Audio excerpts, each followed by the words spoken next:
Buyers want simplicity. They want to show up. If you think of the web conversion, which is just one small channel of the overall marketing tactics, when someone gets your site, you got about 2.5 seconds to get their attention and make them decide whether they should stay or do something. There's no silver bullet in sales, but on Sales Against the Odds, we're here to give you the best shot at building a sales infrastructure that helps you scale. I'm your host, Lee Brumbaugh. Welcome everyone to another episode of Sales Against the Odds. I'm your host of Sales Xceleration CEO, Lee Brumbaugh. I am very excited to have Joe Frost joining us today. He is the co-founder of yorCMO, a company that has worked closely with Sales Xceleration. If you need sales and marketing together, we know they go hand in hand, and Joe's company has done a great job in supporting us through that with the SMB community. Joe, thank you so much for joining us today. Yeah, thanks for having me, Lee. I'm really excited about this. Yeah. So Joe, just talk to me as the co-founder. Would love to, from your perspective, just talk to me how you got into this space. Like, talk to me about the evolution of your company, how you saw the need, how you brought it in the SMB community. We'd just love to hear your starting story of how yorCMO really got off the ground and grew to where it is today. Yeah, that's a fun story. I'm a serial parallel entrepreneur. I like to do lots of different businesses. And this actually started to solve a sales challenge that I was having. I was operating a video production company. I owned it for about 20 years. We mostly did nonprofit work, made videos that made people cry, want to get more money. But we also did videos for small businesses, a lot of my entrepreneur friends. And I was always frustrated working with an entrepreneur from a marketing standpoint because they just didn't understand like the value of the video and how to use the video.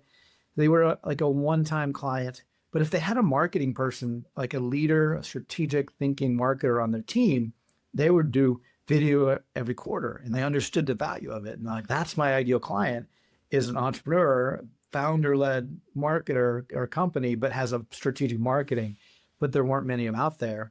And it dawned on me, I could maybe sell more video if I could provide a fractional CMO into those businesses. And I started going down that path, with that not direct reason, but that was part of the reason. And I became really excited about the opportunity. I saw what was going on in the fractional CFO space. I saw that as a great model to follow. And I didn't see much out there in marketing. And then I thought, gosh, we could put them together. We could provide that fractional marketing solution for our clients, give them that strategic leadership they need. And sure enough, 8 years ago, we started, and here we are today, 26, 27 CMOs later in a full franchise model. So for those who are looking at with you mentioned you're 26, 27, congrats on all the growth. So I'm bringing in a fractional CMO, and I know the answer to this, but walk them through. If I'm I'm a company, I'm a $10 million company, and I know my messaging needs work. It's not clear. It's not driving the results I need. When I bring in one of your 27 fractional CMOs, what are the clear deliverables that I'm getting? What are the low-hanging fruit of typically where they're helping me make sure my marketing's working for me, not against me? Now, so we're a very fundamentals-based organization. We actually have the 6 fundamentals of marketing. That's our IP that we created. All of our CMOs and all of our processes fall along those 6 fundamentals. And they're sequential. And if you skip one, it's like building a house without a foundation. You've got to build them one at a time. And what that means is that when we go into an opportunity, we're first looking at making sure the client knows where they're going. And that's both strategically as a business, where are you going, but more importantly, where does marketing align with that? So if you're trying to grow your business 2x, 5x, 10x, what does marketing need to do to help with that? And we generally set a 2-year goal for that growth and then a 90-day set of priorities to help us get there. So that's knowing where you're going. What you're speaking to is the next fundamental, which is understanding your buyer. And to message appropriately to the buyers, you've got to understand their journey, their problems, their needs. And we do customer interviews and buyer studies with all of our clients to understand from the customer's mouth what triggered their search, what they're looking for, what they're not looking for, what the true decision criteria is. And then we also are listening for the steps of the process along the way, the influencers that might have been involved along the way. And we formulate a plan, a series of insights that not only maps out that journey, but uses their language. So then we go into the third fundamental, which is messaging. It's around knowing what the client's looking for, knowing how we're different from the competition and then using the client's own words back to them as we start to message. And when you get that messaging right, you've understood your buyer and you position yourself well. Then we go to the fourth fundamental, which is sales and marketing alignment, which is why we get along so well. It's a core of our business that clients need to have alignment between sales and marketing. So we're bringing in fractional sales leaders from your team to help out when they have a need, and you're bringing us in the same way. If that alignment's not there, it's really difficult for the clients to get the kind of growth that they want. After we have that alignment, then the next two pillars are more around execution, having a cadence for planning and accountability, which is 90-day plans, weekly check-ins, clear scorecards. And then finally, the last is understanding the right ROI from your campaigns. So how do we invest money in marketing, not spend money in marketing? And that's generally where most people start in the marketing space. It's what you've worked with agencies before. It's like, what's your budget? What should we spend it on? That's the last thing we talk about. We got to have all those other things in place. Got to have a right where you spend. Yeah. Yeah. Makes a lot of sense. A good logical explanation of the walkthrough. I really like the part where you talked about interviewing customers, right? And kind of what that looks like. What do you do when, so you're out there, your CMO is interviewing some of their customers, and you're going back to the business owner, and the business owner thinks, this is what really resonates. This is what our clients want, whether it's the product or the service or the message. And it's very different than what that validation, there's not alignment there. How do those conversations go? How do you drive that? Walk me through kind of what that looks like. Yeah, it's actually the reason why we insist on these interviews, is because when we want to have that, whether it's a positive or negative or a tough or an easy conversation, we want it to be backed by actual customer words, truth, because the business owner is not going to argue with their customer. They argue with me all day long. They say that you shouldn't be messaging this way, you should be messaging that way. They're like, well, you're wrong, because I've been doing it for 20 years like this. But if their customer says they're wrong, then they listen. So we insist on those buyer personas, because it's really important for our CMOs, when they get into those collaborative sessions where we build the strategy and have those conversations around messaging, we can back it up with what the customer actually said. What we're looking for, though, is also a little different than what most people think. When I say customer interviews, most people are always post-sale. When I think about what the results are from those interviews, we're always pre-sale. So what we're not looking for how well you're doing. We're not looking for like what they like about the service, what they don't like about the service. What we're actually looking for is how they found you, and what was the problems they were encountering that started their search for your service in the first place. And that's the piece that most people don't understand well. Even business owners that have been doing it for 20, 30 years, today's customers' challenges and when they start looking for a solution is much, and how they find you is much different than it was when you started the business. So a lot of founder-led companies, they have these assumptive ways that they're going to find clients and needs the clients have, and they're marketing to those old ways of finding business, and a lot of it's word of mouth. But the reality is people are looking at different pathways to find your company, different trigger points, and that's what we try to uncover. And those insights are gems. So generally, when we go in and present our findings, we're getting a lot more ahas than pushback, because we're actually looking at stuff that they didn't think about for a long time.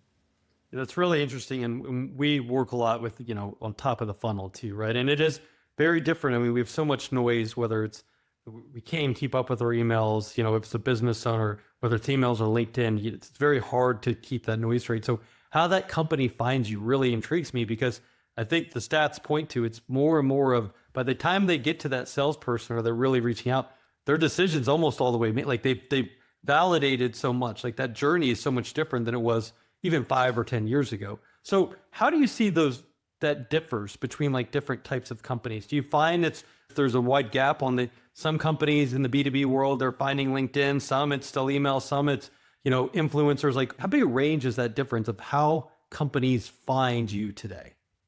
I think it's very similar in some respects. Like B2B, it's still a lot of it's word of mouth referral. No matter how much we wish it wasn't, that's still a big driver. But what's different might be the trigger that started the search, and then what the search is looking for. So example, if I'm working with an accounting firm and they want to go after clients, they're probably going to likely find a new client that's either just paid a big tax bill and pissed off at their CPA and looking for a new one, or just got some sort of life-changing event that's going to create them to search that need. That might be a lot different than a legal professional services client that might have just got in a traffic accident or is looking and buying a new business or selling a business. So those triggers are different. And then what they're searching for is different, but still a lot of it's word of mouth. But where do they go for that word of mouth? Are they going to their peer groups, or are they going to their local networks? Are they going to existing partners that they already have and trying to uncover those influencers? That's also unique. What can you do? So let's say it is a lot of word of mouth, right? And whether they found you through Vistage or through a friend or a peer or colleague, how do you enhance? What ways has your company found that you enhance kind of that word of mouth? So it's kind of that you reinforce what somebody said. Like, what can you do to grow from that perspective? Yeah, I mean, it's a great question because a lot of times when you think about word of mouth and what I need marketing for, if it's all word of mouth, I just need to keep doing what I'm doing. And the answer, yeah, you just need to keep doing what you're doing. But how do we make it easier for the salespeople to convert? How can we increase those lifetime values? How can we find more of the right clients of word of mouth? A lot of it's just, we think of it as sales support material. I mean, we need to be able to give the salespeople the tools to be able to understand the client's needs. We need to nurture that process as much as we can, even though it's later in the funnels sometimes. And we need to make the client value the service more, potentially look at pricing and competitive and understand that landscape a little bit better. How can we help with that? I don't think the answer sometimes in a business owner's mind is, well, no, I don't want to spend money, or I don't want to focus on word of mouth. I want to go find more digital work. I want this to be easier, not reliant on it. Sometimes we're saying that's the wrong path. Like, we need to take you as the business owner, make it easy for you to be more public. You might need to have more traffic on LinkedIn to your personal page because you are the figurehead, and marketing can enhance that to generate more leads for your salespeople. We shouldn't run away from that. Just because you're hiring marketing doesn't mean that you're not still part of the solution. Yeah, that makes a lot of sense. So I want to switch gears a little bit there, and we talk a little bit hit a little bit on messaging. So obviously this is such a critical area because, again, if people are finding us nowadays sooner, that messaging's got to be really good, right? So how do you help companies find, what does good messaging, I guess, look like? And what does bad messaging look like? So we've got a SMB owner that's watching today, and they're a $5 million company, and they don't know if what's on their website really resonates with their target audience and their ICP. What's good look like? What's bad look like for that owner listening today? Buyers want simplicity. They want to show up. If you think of the web conversion, which is just one small channel of the overall marketing tactics, when someone gets your site, you got about 2.5 seconds to get their attention and make them decide whether they should stay or do something. So it's all about, having a very clear headline of who you help and what you do and what's next. And that section, that above the fold headline of the website's got to be pretty straightforward. It's got to easily defer the people you don't want, because there's nothing good with a bad lead on your site. No matter what you think, you want quantity, you don't. You want quality. So most business owners put a lot of jargony stuff in that headline, and they don't realize that causes confusion and chaos inside of the buyer's mind when they show up. Like, oh my God, what do you do? And they get frustrated and they might just leave. They also have oftentimes a very generic contact us type CTA, which is too open-ended. Like, I don't know what's going to happen when I contact them. Are they going to try to sell me something? So having a very soft but clear value proposition for the CTA, very simple message about that's outcome-based for the buyer, like grow your business twofold with our 10X plan, take the 10X test today, or take the 10X assessment today and get results right now. Or, I'm just making that up, but just something that simple. That's sometimes all it takes to increase conversion on your site versus trying to cram way too much in there. And I think that's the problem we've had. The other thing to know about websites these days, it's turning much more into a generative engine optimization versus an SEO, search engine optimization. And that plain common language also appeals to the AI. So getting less jargony, more focused on the problem that your primary problem your buyer has. And those come out in those buyer personas we do. We understand what that trigger point is when they show up to your website. What is it that they're trying to solve for? That's the key. Finding that nugget, that insight can be a huge game changer in messaging. Most companies don't have the bandwidth to build a high-functioning sales department to allow them to meet their revenue targets. With Sales Xceleration, they don't have to. Our experienced fractional sales leaders consult and implement your sales strategy, infrastructure, management, and team development. Discover how we deploy these proven sales solutions to address your sales challenges by going to our website and filling out the contact form. We'd love to hear from you. Yeah, that makes a lot of sense. And I've seen that too, especially with the call to action. If it's not clean, you've got 15 of them all over the board, you're just confusing the buyer. It's got to be clear, and it's got to be something that they know they're getting the instant results they want. If it's type of business where you need a quote, then they need a quote. If they need to be in contact with a sales rep now, then, so it's got to be clear of what that end game looks like. You mentioned a little bit about SEO declining and kind of where that's heading. And we all know we're all in ChatGPT and Claude and whatever we utilize, and we're using that more. And there's arguments of how far it really drives decisions B2B, but we know it's going to shift there, right? We know it's going to continue to grow. If you're that business owner, you're thinking, how do I show up? How does sales acceleration show up in ChatGPT when I'm looking for a sales advisor? What are the things that they can start to think about to implement as they prepare for that enhancement of where kind of the marketplace is going?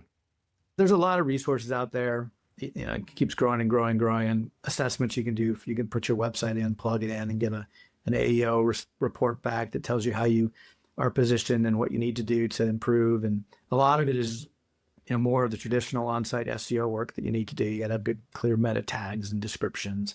And some of it's, you've got to have plain language, not jargony language that we talked about. There's other things like getting on listings and writing comparison blogs versus different ways to try to educate the AI.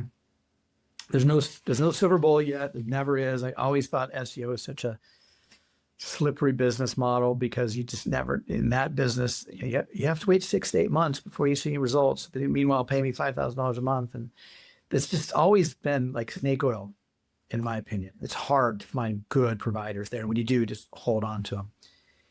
I feel the same thing's happening with AEO. There's just so many people out there promising I can get you found inside ChatGPT. I can get you found inside of Claude. This is how you set up your site.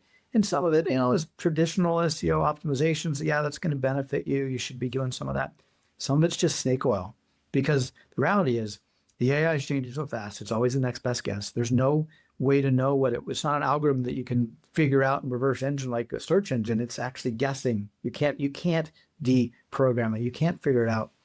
So there's no right or wrong answer there that I can really tell you. But bigger picture, I see the market diverging in two very distinct, different directions. There's going to be the AI to AI market, where you're going to be asking your AI to go out and find me a fractional salesperson, and there's going to be a fractional sales AI that's going to be responding to that, and they're going to just be bot to bot, and that is going to happen. And anything in that space is a race to zero margin. It's just going to go down to zero. It's going to be everything in that space is going to be commoditized. And then there's going to be the human-to-human market, and it's everything else. It's the things that we think are high-value, trust-related services that I don't trust my AI bot to figure out for me, that I want to talk to human for because I appreciate that service level better. And that human-to-human market, as a fractional, I've been telling my CMOs this, if you're tactical in your value proposition, I can help you with some of your SEO and your social media also, and be a strategic marketing leader. You're moving towards this one market where it's bot to bot and you'll be replaced. But if you're focused on, I'm a strategic marketing leader, my values of decision making, leading a team, wisdom, expertise, that can't be replaced. And that's where you stay in the human-to-human market. So then as a business owner, if I'm looking for, a $10,000 to $15,000 a month fractional, I'm not trusting my bot for that. I'm going to the human-human market for that. So then as a company, those are the two places that I think the market's heading. And if you're investing a ton of resources trying to win the AI war, you're just going to be diminishing that over time. If you start thinking about, how do I position my business to be more human-to-human oriented, that can't be replaced. What are the event-based marketing that I can start doing? Maybe I should do an annual conference, a quarterly conference. Maybe I should invest more dollars in my outside sales force to go visit clients and build relationships, because I know that we can convert higher, and that can't be replaced. What are the service offerings and products that you can build that are going to be mostly human-based, that can't easily be replaced with AI? And if you can think that way long-term and invest in that way, I think you're going to be part of the winning side of the equation, at least at a higher margin side of the equation than the commoditized business. Yeah, it's really well articulated. And we get that, a lot, fortunately for us, when you're trying to make a decision on, Tom, the sales rep, is he out making calls or is he playing golf? There's obviously some human component, but even from it's interesting from like an existing account management standpoint, there is so much that you can take of here's our client base and having triggers of, is this client at risk? Who are the clients we can expand with, like that expansion side. But at the end of the day, it still comes down to, okay, we know who's at risk or who we can expand with, but it still takes a relationship to do that. We know who is our ICP, who we should target, who will take our message and actually buy from us, but it still takes that human interaction you point out. So bridging that balance is I think critically important. If you ignore that, I think you're suggesting it's a slippery and dangerous slope, and I would agree with that.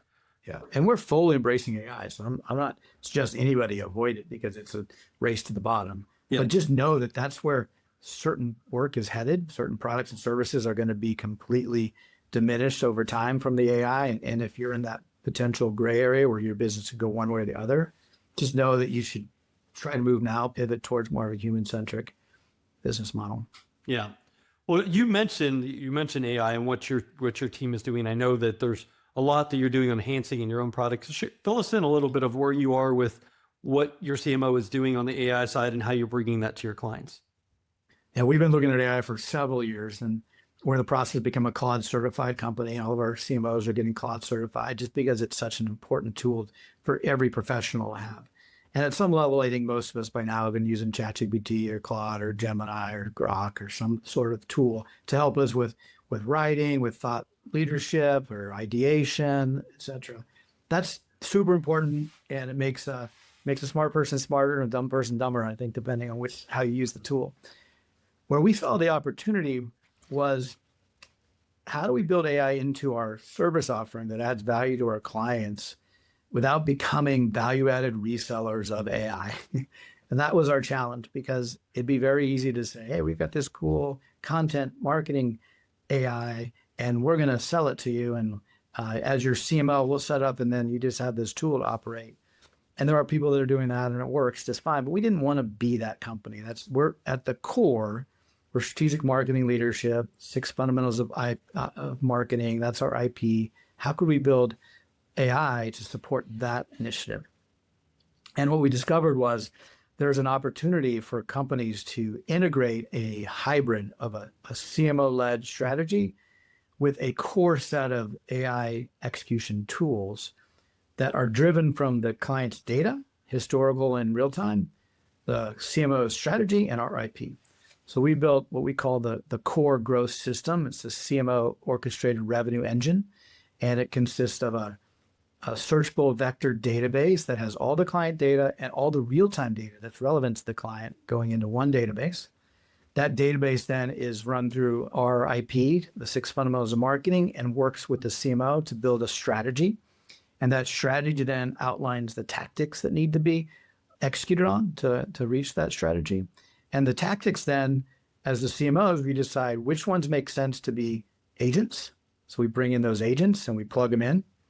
And which ones still need to be human? Which ones still need to be vendor? Which ones still need to be insourced? And so that's the growth system that we build. And then when it's up and running, it's always on. It's always learning. It never forgets. It becomes the one source of truth for all of your marketing data, all of your strategy, all the tactics, what's working, what's not working. And it continues to learn. It's a continuous learning. When it's time, is often with a fractional to move on. Now we've hired a full-time person to replace us. That engine stays behind with the full-time team, and they have access to everything that's strategically that we built. They have all the data that is in there. It keeps running. The CMO can come back and check in on it from time to time if it needs a tune-up or they need some help. And that's what we built, the core growth system. And to make it a little bit tighter, we're building it more specifically by industry, because certain industries have agents that make more sense than others. So we wouldn't want, that accounting firm that does some outreach on LinkedIn may not have the same requirements as that retail company that needs to do much more AdWords or display ads, et cetera. So we have different agents, core groups of agents that are built by industry that come with the core growth system.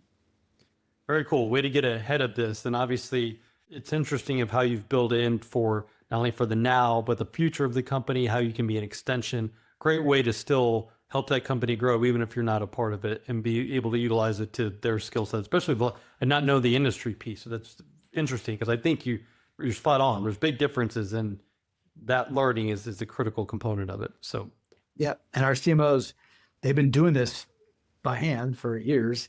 Now we put it in a tool that's scalable for them. So now a fractional CMO that might be able to handle a couple clients can handle maybe 5 or 6 clients with the core growth system, and they're not necessarily spending as much of their own time on it, but the system's making up for it with reducing the CMO's time and able to allow both the client to get access to service at a different price point, and the CMOs to also grow their practice without having to put as much time into it. yeah, makes a lot of sense.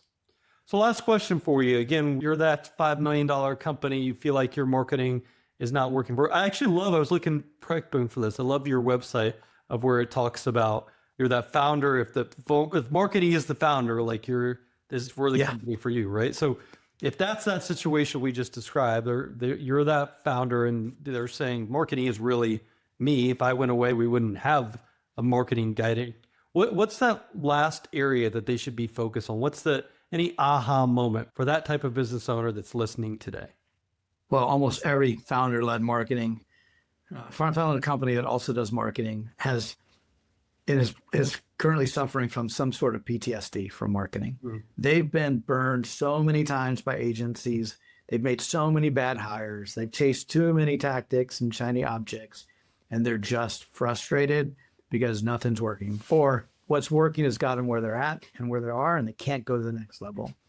And I see that all the time. And today, fractional is a solution. So is AI. So that it used to be fractionals versus agency. Now it's fractionals versus agency versus AI versus hiring in-house. And I think the bottom line is you've got to find somebody that you trust to take over marketing, or you'll always be the founder-led marketer. You can't hire an agency without still being in charge. You can't use AI without still being in charge. You can't hire a non-strategic thinking marketer without still being in charge. So you can't get rid of that burden unless you actually hire a C-level strategic marketing leader, either fractionally or full-time. So you want that peace of mind. You've got to find someone you can trust that you can turn marketing over to. And that's what you need to look for, whether that's with a fractional or a full-time. That's really the only way you're going to get out of that seat. And once you're out of that seat, then you have permission to focus on the things that really matter to grow the company. Marketing needs to support that growth. But if you're still dealing with website issues, if they're still calling you when the website goes down, you're in the wrong seat. Yeah. A lot of alignment on our two companies, because again, it usually starts with that founder who eats, sleep, and breathe the business. They did the marketing at the start, they did the sales, and they tried to scale. Now they're wearing so many different hats and they're being pulled into the different ones. At the end of the day, they're not being allowed to be the visionary, which is what got them to be where they are today. So, and I think fractional makes so much sense in those types of situations. So, well, Joe, this has been great. Thank you. Thank you so much for joining us today. A lot of insights. I think that the SMB space owners listening today will have clear takeaways. Thank you for all you do in the partnership that you've had with Sales Xceleration. We truly appreciate your CMOs. And again, just thank you for joining us today. Yeah. And thank you, Lee. I really appreciate being here and sharing what little wisdom I have to the SMBs. And hopefully someone took something away that is of value. That's always my goal. Absolutely. Well, thank you everyone for joining another episode of Sales Against the Odds. Join us again in 2 weeks where we'll have another thought leader. We'll challenge the way of how we think about growing our business. Thanks, Joe. Bye, everybody. You've been listening to Sales Against the Odds. Be sure to hit that follow button so you never miss an episode. And if you want more resources on scaling sales, check out our website at salesxceleration.com.